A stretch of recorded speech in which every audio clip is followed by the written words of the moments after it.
नमस्कार दोस्तों, आप सभी का स्वागत है हमारे SGL न्यूज डिजिटल के इस खास कार्यक्रम में। आज के इस एपिसोड में एक ऐसे मुद्दा पे हम लोग चर्चा करेंगे, ऐसी कहानी के बारे में आपको जानकारी देंगे जिसे जानकर आप भी चौंक जाएंगे और शायद आपकी भी जानने की जिज्ञासा होगी।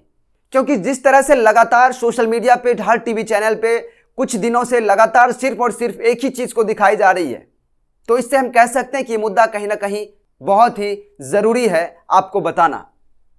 और आज के इस एपिसोड में हम सिर्फ एक कहानी के बारे में नहीं, बल्कि मिलती जुलती, एक जैसी मिलती जुलती दो कहानी के बारे में आपको बताएंगे, जो दोनों है तो अलग अलग जगह से, लेकिन कहीं नहीं तो कहीं दोनों आपस में एक है, मिलती जुलती है।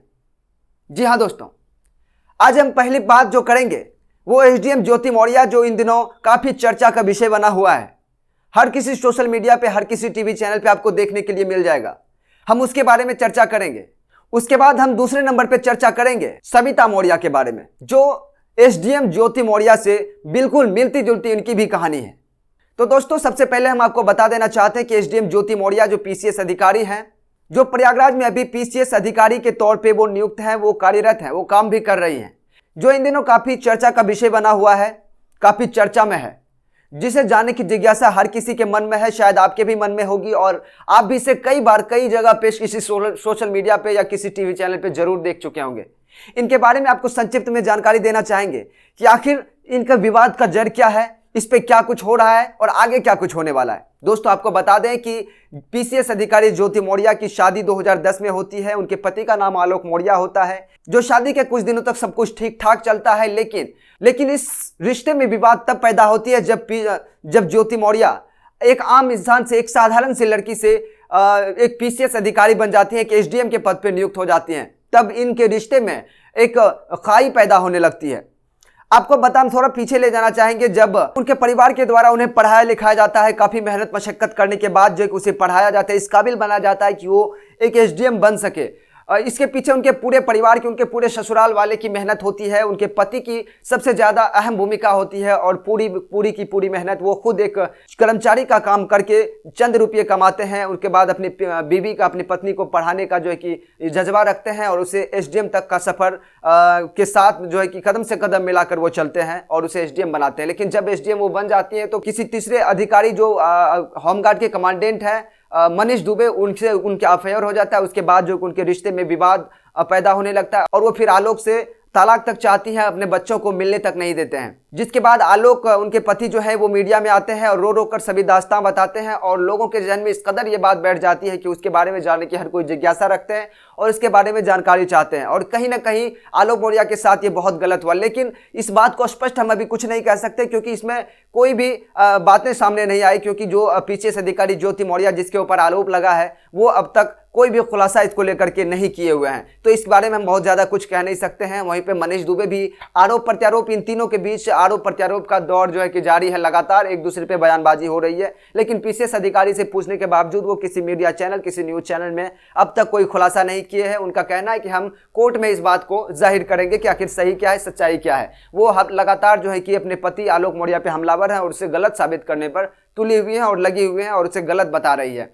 अब लेकिन देखना होगा इसमें कानूनी प्रक्रिया होने के बाद क्या कुछ बातें निकल के आती है, कौन सही है कौन गलत है। लेकिन यहाँ पे हम एक और कहानी की चर्चा करेंगे दोस्तों, की जो बिल्कुल SDM ज्योति मौर्य से मिलती जुलती है, जिसका नाम सविता मौर्य है। और कहा जाता है कि SDM ज्योति मौर्य पे भारी पड़ गई सविता मौर्य, क्योंकि इनकी भी कहानी कुछ अलग नहीं है, इनसे मिलती जुलती है। आपको बता दें कि सविता मौर्य के पति का नाम सुशील है, जो अपने पत्नी पे लगातार सवाल उठा रहे हैं और वो भी आलोक मौर्य की तरह किसी दूसरे ऑफिसर से प्रेम प्रसंग की बातें सामने ला रही है। क्योंकि जिस तरह से जब से आलोक ने अपने बीवी के खिलाफ, अपने पत्नी के खिलाफ आवाज उठाया, उसके बाद से कई लोगों की जिज्ञासाएं जग गई है। कई लोग जो है कि कई लोगों के अंदर हिम्मत आई कि हम भी अपने पत्नी के खिलाफ आवाज उठा सके, भले ही वो किसी सरकारी पद पे हो, कोई पुलिस डिपार्टमेंट में हो या फिर कोई मेडिकल डिपार्टमेंट में हो। लेकिन इससे पहले हम आपको एक बात और भी बता देना चाहते हैं कि ये सिर्फ कहानी आलोक और सुशील की नहीं है। ऐसी कई लोग हैं, ऐसे कई लड़के ऐसे, कई पति ऐसे जिसके साथ ये घटनाएं घटी हुई है, जो इस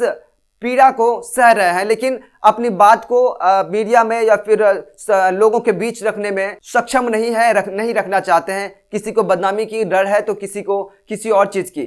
आपको बता दें कि सविता मौर्य की कहानी भी कुछ इस तरह है, लेकिन ये ज्योति मौर्य से कहीं ना कहीं आगे है, क्योंकि वो अपने पति को जान से मारने तक की ऑन कैमरा वो धमकी भी दे रही है। उनका कई कॉल रिकॉर्डिंग भी वायरल हुआ है। वो अपने पति को जान से मरवाने की ऐसी ऐसी बातें कह रहे हैं कि तुम्हारे शरीर के इतने टुकड़े होंगे कि तुम गिन नहीं पाओगे। और सविता मौर्य जो है कि ज्योति मौर्य के जो केस चल रहा है, जो बातें सामने आई, उसको लेकर के भी इससे जो है कि टारगेट कर रहे हैं कि अपने पति को धमका रहे हैं कि तुम एसडीएम वाला मैटर को लेके हमारे ऊपर जो है कि हावी मत हो और हम तुम्हारे साथ नहीं रहना चाहते। यही यहाँ भी कहीं ना कहीं कहानी सेम है। आपको बता दें कि इनके पति जो सुशील है वो खुद संविदा की नौकरी करके अपनी पत्नी को पढ़ाया जब वो कुछ भी नहीं थी। जब उनकी शादी हुई थी 2013 में, तब सविता सिर्फ महज 12वीं क्लास तक पढ़ी हुई थी। उसके बाद से जब उन्होंने अपनी पढ़ने की जिज्ञासा जाहिर की अपने पति के पास, तो उनके पति ने खुद संविदा में की नौकरी करके महज कुछ रुपये कमा के अपने पत्नी के पीछे वो खर्च किए और अपनी पत्नी की पूरा का पूरा ख्याल रखा। वो चाहे डाइट की हो, पढ़ाई लिखाई की हो, ट्यूशन फी की हो, किसी भी चीज़ में उन्होंने कहा कि हम किसी भी चीज़ में उनकी कमी नहीं होने दिए, उन्हें एहसास नहीं होने दिए कि आखिर किसी चीज़ की उन्हें कमी है। लेकिन इतना कुछ करने के बावजूद आपको बता दें कि इसमें भी कहानी कहीं ना कहीं सेम है कि ये कहानी प्रयागराज के ही उत्तर प्रदेश के अमेठी की है। हालांकि ये सुशील जो है ये मध्य प्रदेश के रहने वाले हैं और इनकी पत्नी एक नर्स के पद पे उत्तर प्रदेश के अमेठी के सैनिक स्कूल में इनकी पत्नी कार्यरत हैं। और इनके पति का आरोप है कि वहीं के एक शिक्षक हैं जिनसे इनका अफेयर चल रहा है, जिसके वजह से इससे दूरी बना रही है, इससे जो है कि तलाक कर रही हैं और इनसे बातचीत तक नहीं कर रही हैं। तो दोस्तों ये सब बताने का मकसद सिर्फ मेरा इतना था कि जो लोगों की आज लोगों की जो मानसिकता हो गई है कहीं ना कहीं बहुत निम्न स्तर की हो गई है। ऐसा नहीं होना चाहिए, क्योंकि कम से कम एहसान मानना चाहिए। जो अब जब आप स्ट्रगल टाइम में थे, जब आप मेहनत कर रहे थे, जब आपका कोई साथ देने वाला नहीं था, तभी यही लोग थे जो आपका साथ दिए और आपको उस काबिल बनाए कि आज आप एक अच्छे पोस्ट पे काम कर रहे हैं। कोई नर्स बन गई तो कोई एसडीएम के पद पे काम कर रही, तो इसके पीछे कहीं ना कहीं मेहनत आपके पति की, आपके ससुराल वालों की है। तो इस चीज़ से कोई भी जो है कि पीछे नहीं हट सकता। लेकिन यहाँ पे जो इस तरह के मामला सामने आ रहे हैं, ये कहीं ना कहीं बहुत ही शर्मिंदगी महसूस होनी चाहिए इन लोगों को और शर्मिंदा कर देने वाली बातें सामने आ रही है। हम माना जा रहा है कि भारत एक लोकतांत्रिक देश है, यहाँ पे हर किसी को अपना अधिकार है कुछ भी करने का।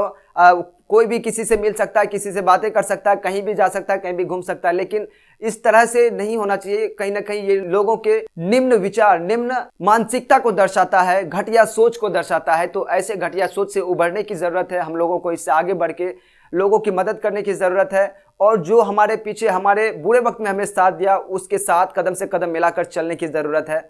और कई लोग जो है इस घटना के सामने आने के बाद से अपनी पत्नियों को, अपने बेटियों को पढ़ाने से हिचकिचा रहे हैं।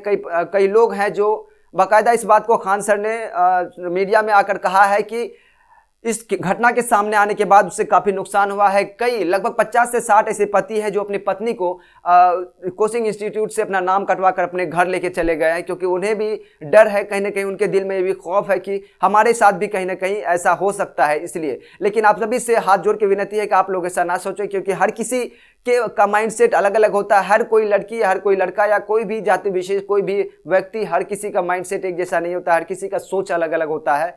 तो आप लोग से विनती है कि आप लोग ऐसा ना करें, इस घटना से प्रेरित होकर जो है कि इस तरह का गलत कदम ना उठाएं।